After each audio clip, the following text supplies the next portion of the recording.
Hey, what's going on everyone? Matthew from therighttrader.com back today with another daily crypto update. Today we're going to go over my normal schedule and talk a little bit about the pullback that we're currently experiencing. This is actually something that I called in my previous daily crypto update. Make sure to give this video a like for that spot on prediction because I did mention how we were coming up on some resistance finally after our recent bull run, and that we're probably going to pull back a little bit. Now it looks like we may consolidate for some time, and we should be ready to move back up sooner rather than later. I'll go over all that in the technical analysis side of things in just a second. Just to go over the general market, a lot of cryptocurrencies down about 5 to 10%. Like I said, as long as we hold our channel and our uptrend lines, we're still fine, but we just want to make sure that we don't see some kind of bigger drop that pushes us back into a more bearish area. For now, that's not the case though. And make sure to follow me on Twitter for live cryptocurrency market updates, by the way. I'll have a link to that in the description of this video. So let's get started with the technical analysis. First off with Nano.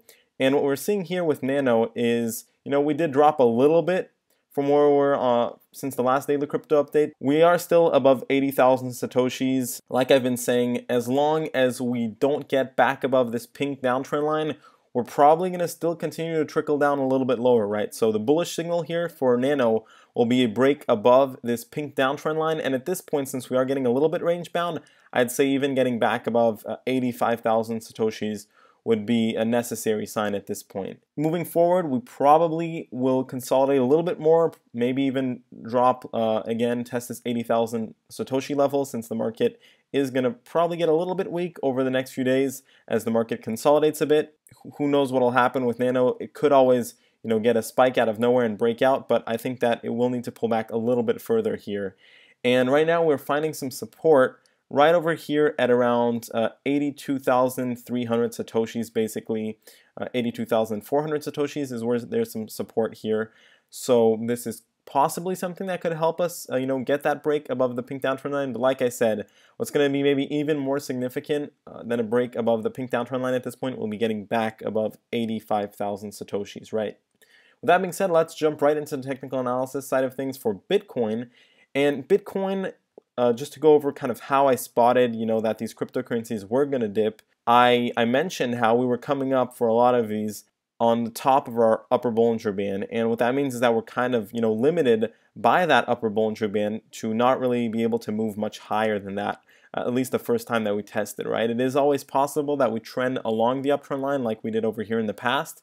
That does happen usually, right? Especially when after a recent run up like this, it is likely that that's where you face some resistance. And on top of that, we also have this red downtrend line that we're coming up on, which kind of suppress the price a little bit further. So we got our pullback. We basically came down here for Bitcoin all the way back down to $10,000, and we are a little bit above that, currently trading at $10,350. Got some selling volume here. Indicators cooling off a little bit. We want to make sure that we hold our RSI uptrend line. If we don't, we may see a little bit more consolidation than expected. Ethereum is one of them that's kind of in that position right now. I'll go over that, of course, right after Bitcoin. But basically here for Bitcoin, nothing really to worry about as long as we hold this uptrend line right over here, right? This pink uptrend line right over here is where we need to bounce off of to continue to trend higher. And I do believe that should happen unless things get particularly weak, then we may move more horizontally and consolidate. I do think that either way here we're holding above $10,000. Middle band starting to flatten out, maybe coming up a little bit. Same thing for the Bollinger Bands. That's exactly what we want to see, but we will probably have to consolidate just a tad longer and then move up, start trending along this uptrend line, the upper Bollinger Band probably. So let's go ahead and take a look now at Ethereum, see what Ethereum has been doing.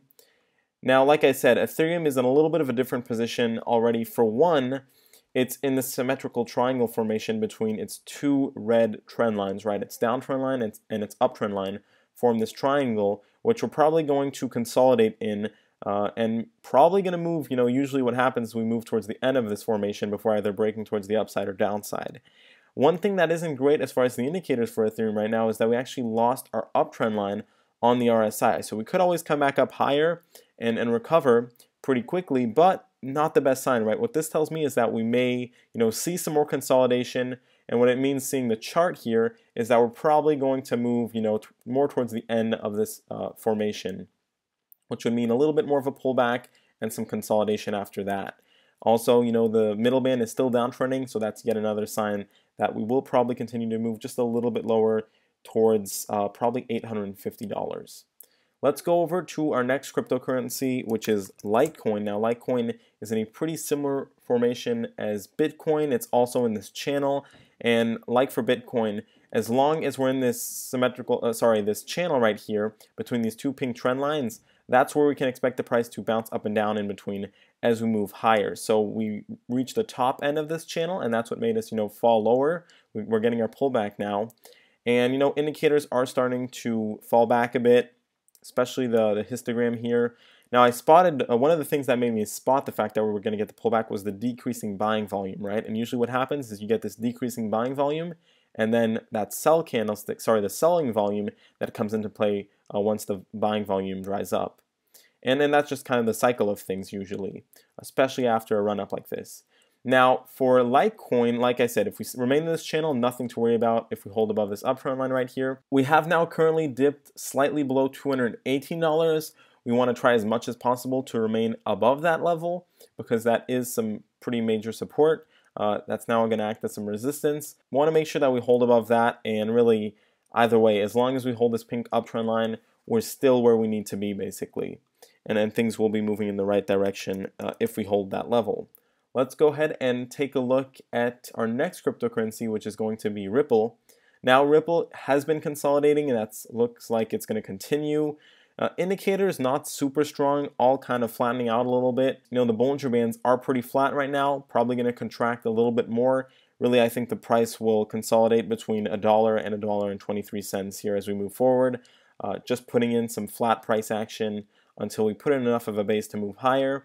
And it has been doing it, like I said. Now seeing that the market is slowing down a little bit after the recent run up, likely to continue here for Ripple as well.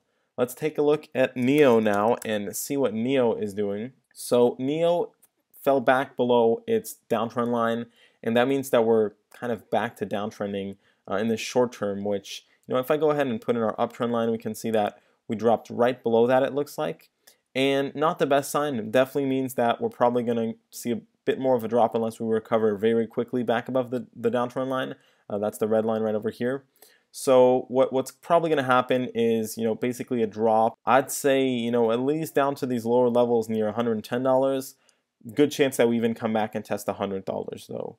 I don't think we'll be dropping back below $100. It is looking likely that we're going to come towards the lower end of this little triangle over here, and then we'll probably break to the upside of that if the market allows it, if the market is strong enough. But yeah, indicators not really giving us that much information. Mainly have to go off the price action here and the fact that we're kind of back to downtrending in the short term, and that'll likely push us back towards that $100 mark before we're able to move back higher again.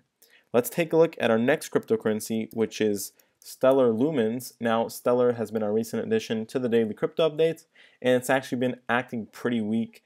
So what we're seeing now is actually not too bad, bouncing a little bit. With that being said, we did lose our uptrend line support over here. We'll see if there is enough strength, we may be able to recover pretty quickly back above this uptrend line. That would be ideal, and that would really put us in a much more bullish heading for Stellar Lumens. Otherwise, what's probably going to happen is we're just going to trade, probably consolidate a little bit between 4,000 and 4,500 Satoshis, but really trade in this bigger channel and range between the uptrend line over here and our current uptrend line over here. We just have to kind of see over the next couple days if we are able to get back quickly above this uptrend line. That would be the best scenario. Either way, we should still move slowly but surely higher, but there's probably going to be some consolidation in between that period, right? And indicators, to be honest, not looking great here for Stellar, right? We're kind of downtrending on all of these indicators. At least it makes it pretty easy in the sense that we need to see a bullish signal on those to tell us that we're ready to move back up. And until that happens, probably going to see some consolidation here for Stellar Lumens. Let's go ahead and take a look at our next cryptocurrency, which is going to be Liske. And let's see what Liske has been doing. So currently, green candlestick, pretty flat still.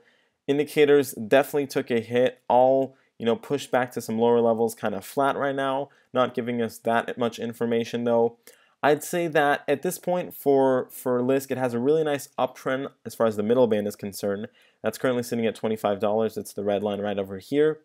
and that should help support the price. You know, we have a lot of support at $25. I don't really see us dipping back below $25 unless the market gets, you know, significantly weaker, at which point we can maybe go back and test $20, but even that would be a very short-term test, and I think that at this point we're really meant to stay above $25. With that being said though, now that we took a bit of a hit here and that we actually lost our uptrending channel support, probably going to move lower in this triangle and go back towards that $25 mark before, you know, bouncing out of this red downtrend line, at which point we'll have to scale back up to $33 to get back, you know, to the previous all-time highs. With that being said, Liske has been one of the stronger cryptocurrencies out there, and I do expect that to continue. Let's go ahead and take a look now at Cardano, see what Cardano has been doing. Cardano, very flat green candlestick right now. We do have an interesting bounce here on the 30 line though. We'll see if we're going to remain above the 30 line and we'll be able to move higher from here, or are we going to, you know, drop below that 30 line. If we do, probably going to see a little bit more downside, and that'll mean that we are in oversold territory. If we start to bounce and move higher, not really dip below that 30 line on the RSI, that is a good sign, right? That might mean that we're ready to break out of this downtrend line. For now, you know, the level that I've been calling for since we've been downtrending in this pretty nasty downtrend is that 3,000 Satoshi level. If we drop below that, next stop is you know, 2,000 Satoshis. For now though, we still have to get to that 3,000 Satoshi area, and it's looking like maybe it's time for Cardano to start to slow down the dropping, and I think there's a decent chance that we actually move sideways and start to consolidate here at around 3,500 Satoshis as we move closer to this red downtrend line, at which point we may have an opportunity to break out of it if the market is strong enough. Let's go ahead and take a look at IOTA for our last cryptocurrency of the daily crypto update. And IOTA did drop back below its longer term uptrend line right here. It was good that we were back above it, but not completely surprising that we dropped back under it, because, you know, we were a little bit weak. We were kind of hanging on the edge of that. So we're still holding our indicator uptrends pretty decently. I'd say that, you know, probably going to see some consolidation here, hanging around this $1.93 level, maybe dipping back towards $1.50. So could move in between this range over here between $2, $1.50, or, you know, we may move a little bit higher but continue to face some resistance with our longer term uptrend line over here that we now drop below. So it really depends, but the indicators, the Bollinger Bands are pretty flat, which, you know, tells me that we're probably going to move pretty sideways, maybe a little bit towards the upside, but in a pretty horizontal manner as we move forward here. And I see this lasting quite some time actually this time around for IOTA, right? Until maybe we reach all the way till over here, and that could mean, you know, a week or two still, you know, maybe even 3 weeks until we really start to see IOTA pick back in a stronger manner, because we got this, you know, little bull run for a lot of these cryptocurrencies. That's a great sign, but now we're probably going to have to let things cool off just a little bit, get some consolidation in, put a base in, and afterwards we'll be able to move higher again. But what matters is, since we got this little bull run up, we actually did manage to break out of some downtrend lines that were pretty significant on a lot of these cryptocurrencies, which tells us that probably not going to, you know, go crashing to new all-time lows or anything like that. And with that being said, everyone, this is the end of the daily crypto update. I hope you enjoyed this video. If you did, please make sure to leave a like, and don't forget to follow me on Twitter for live cryptocurrency market updates. Link to that in the description of this video. Thanks for watching, and I'll see you next time.